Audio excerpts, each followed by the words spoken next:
Well, ladies and gentlemen, we are inside the chapel of the Monte. Inside the church, please don't wear a cap or a hat because protocols require that you come in without wearing anything except ladies. Behind me, you can see the altar of this church. This church is dedicated to Our Lady of the Monte. Monte means mount because this particular chapel is on top of a hill. This dedicated church, you can see that there is the statue of Our Lady of the Mount standing in the middle holding baby Jesus. Above that, you can see the Blessed Virgin Mary being crowned. And you can see two saints by the side of it. Now the base of the altar is called as a retable. And on this, on the left-hand side of this retable or altar, you can see Saint Lawrence with the Giridiron. That is what was used to fry him to his martyrdom.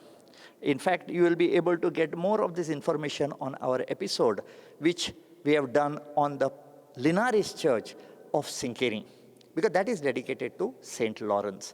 And on the other side, we have got Saint Vincent.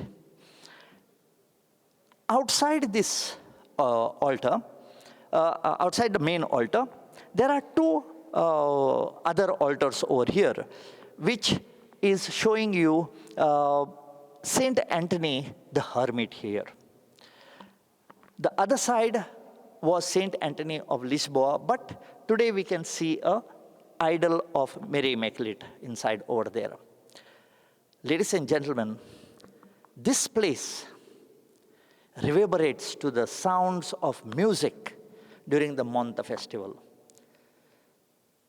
The pews over here are packed with people who wish to listen to the music.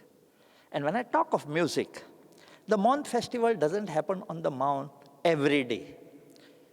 But every day when the masses were said over here, and yes, this is still with the church authorities, they had a choir that sang over there. And as soon as you enter in the main door, just above that, there is a big balcony. That is called as a choir balcony. The choir which is to sing the hymns would be standing there, the musicians would be there, and they would be singing those hymns during the Mass or when it was required. You could not see them, like today we see them in front, but at that time they would be standing on top and they would be singing. Another aspect of this interiors over here is this roof. Varad has already told you all about what it is. Another aspect that you must see over here, which they have removed possibly for reasons of repair, is the place where the pulpit was. Pulpit is a place where the priest would be standing over there and he would say the Mass, especially when the church was totally packed or there was a very high dignitary or a royalty sitting on top, or during the feast time. But look at the beauty of the carvings that was done here. When this church was put up in 1549, and over a period of time has undergone two major renovations and extensions over here. So ladies and gentlemen, this is the interior. The interior of Our Lady of Mount Chapel cannot be complete without talking about the Kavi art in graffiti form. I will show you something. Let's go there and see it.